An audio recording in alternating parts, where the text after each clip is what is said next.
Hello, नमस्कार सगळ्यांना. आणि कसे आहात तुम्ही? आय होप की तुम्ही एकदम मस्त असाल, मजेत असाल. आणि मी पण एकदम मस्त आहे, मजेत आहे. तर आता मी आताच आली जेमतेम ड्युटीवरून. तर पहा, मी आता आंघोळगी केली, केस धुतले मी. आणि येता येता लौकीसुद्धा आणली आज.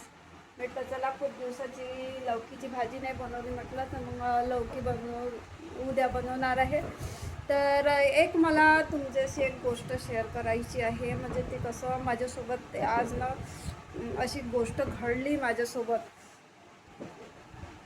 तर आज ना एक पेशंट म्हणजे खूप दिवसाचा येऊन राहिला, त्याचा ट्रीटमेंट तिथेच आहे. तर तो ना HIV पॉझिटिव्ह आहे. तर त्याला सलाईन नसते. तर म्हणजे 15 दिवस नाही, 8 दिवसाची त्याला सलाईन आहे. तर आज ना त्याला म्हणजे दातकडी बसली होती वाटते तर घरी. तर त्याला हॉस्पिटलमध्ये आणलं होतं, तर सलाईन वलाईन लावलं होतं त्याला. तर मग ठीक झाला. तर माझ्यासोबत अशी घटना झाली की म्हणजे त्याला सलाईन लागलेली होती, त्याला लागली बाथरूम. तर त्याला बाथरूमला जायचं होतं. तर तो मग एका सिस्टरनं काढून दिली आणि मग नंतर तो बाथरूमला गेला. तर मग तो मग म्हणजे याचाच होता, टाईम लागला त्याला यायला. मग नंतर म्हणजे बाथरूम तिथेच आहे रूममध्ये. तर मग एक सिस्टर होती. तर तिने ना म्हणजे तिला आवाज दिला की पोरगा आला बा, तर सलाईन लावून द्या. तर ती ती म्हणत होती फोनवर बिझी होती, मला माहिती नाही. मग ती दिसली नाही त्यांना, तर मग त्यांनी मला आवाज दिला, तर मी लावून द्यायला गेली. ग्लव्ज वगैरे घातले मी हातामध्ये. तर गेली, पहिल्यांदा लावली. तर सलाईन पास नव्हती होत. तर मग मी पुश करायसाठी सलाईनमधून थोडंसं म्हणजे ते सलाईनमधलं जे दवाई टाकली होती ना, ते घेतली मी सुईमध्ये, सिरिनमध्ये.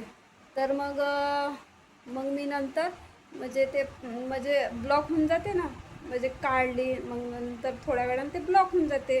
तर मग मी ते सलाईनमधलं घेतलं पाणी आणि पुश करायला गेली. तर पुश करायच्या वेळेस ना थोडंसं त्याचं ब्लडिंग बी निघालं होतं, जास्त नाही निघालं, थोडंसंच होतं बाहेर. आणि पुश करायला गेली जशी, तर म्हणजे ते पाणी आणि ते ब्लड मिक्स ना थोडंसं म्हणजे माझ्या अंगावरच उडली, चिरकांडीच उडली. जशी मी पुश करायला गेली, म्हणजे ब्लॉक होऊन गेलं होतं. तर ते म्हणजे ढिलं झालं, त्याच्यामुळे चिरकांडी माझ्या म्हणजे थोडंसं ओढणी होती इथे, माझ्या ओढणीवर उडालं होतं थोडंसं. तर मी ना खूप घाबरली. पण पहा, तुरंत मी पटकन साबणीने निरम्याने हात धुतले आणि हँडवॉश केलं. आणि मग नंतर स्पिरिटसुद्धा लावलं होतं हाताला. तर आणि मग घरी आल्याच्या नंतर मी आंघोळसुद्धा केली मस्त साबणीनं. जास्त घासून नाही काढायचं, म्हणजे कसं आपल्याला जखम झालेली नाही पाहिजे. कारण HIV पॉझिटिव्ह म्हटलं म्हणजे जर आपल्याला जखम असली, त्याचं ब्लड जर आपल्या जखमाला लागलं ना, तर तो संक्रमित आपण होऊ शकते. तर मी तुरंत पटकन म्हणजे माझ्या हाताला काहीच असं जखम नाही होते. पण कसं आहे, तरी मनाला भीती वाटतेच थोडीशी. तर घरी आल्याच्या नंतर तरी माझ्या मनामध्ये ना भीतीच निर्माण झाली होती. पण मी आल्याबरोबर मस्त साबणीनं आंघोळ केली, मस्त केस धुवून काढले. आता मला चांगलं वाटून राहिलं. म्हणजे कसं मनामध्ये वाटतेच थोडंसं म्हणजे कसं आहे, माझीच गोष्ट नाही, हर नर्सला हे महत्त्वपूर्ण आहे, म्हणजे जिम्मेदारी आहे. आणि कसं आहे, रिक्सीचं काम आहे. तर सिस्टर लोकांना बी असं जखम नाही पाहिजे कोणतीच, कारण त्याच्या ब्लडमध्ये जर संपर्कात आलं तर त्यांना संक्रमण होऊ शकते. तर ना अशी थोडीशी आपल्याला घ्यावं लागते रिक्स. मला फारसं काही सांगता येऊन आलं, समजून नाही राहिलं. पण असं सावधानपूर्वक ना काम करावं लागतं, असं आहे. खूप जोखीम भरा आहे हे काम. नर्सिंगचं काम म्हटलं ना, म्हणजे खूप अनेक तऱ्हाचे पेशंट येतात, HIV येतात. तर तिथे हार्टचा दवाखाना आहे, पण त्या पोराचा इलाज अगोदरपासून तिथेच होऊन राहिला. तर म्हणून तो पोरगा तिथंच आणत होते. तर अशी झाली माझ्यासोबत एक घटना. तर मला ना खरंच खूप खूप मला भीती वाटते की मला तर काही होईल नाही, पण असं काही नाही होत. पण कसं आहे, थोडंसं ना माझ्या हाताला म्हणजे इथं लागलेलं आहे. इथं थोडंसं हे काय मच्छर चावलं होतं तर खाजलं होतं, हे लाल लाल झालं. तर तिथे नाही लागलं, थोडंसं माझ्या इकडेच उडलं अंगावर.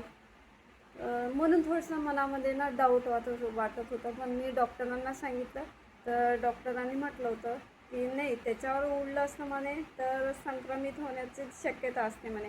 पण तिथे नाही लागलं ना म्हणे. म्हटलं नाही, तिथे जखमावर म्हणजे ते जखम म्हणजे एकदम अशी खुली नाही आहे, बसली आहे, तर नाही लागलं. म्हटलं इकडे थोडंसं इकडेच उडलं म्हटलं कपड्यावर. तर ठीक आहे म्हणे, घरी गेल्याच्या नंतर ते कपडे धुवून टाकशील म्हणे, म्हणजे अलग ठेवशील म्हणे आणि आंघोळ करून घेशील म्हणे, आणि ते कपडे धुवून वाढून चांगले डेटॉलनं धुवून काढायचे म्हणे. आणि आता साबणीनं हँडवॉश कर म्हणे चांगलं. आणि सरांनीच ते आणि स्पिरिटसुद्धा दिलं हे. तर मग त्यांनी मी हात धुतले.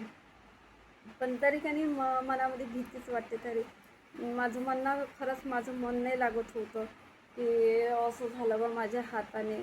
कसं आहे म्हणजे खूप रिक्सीचं काम असते, खूपच असते.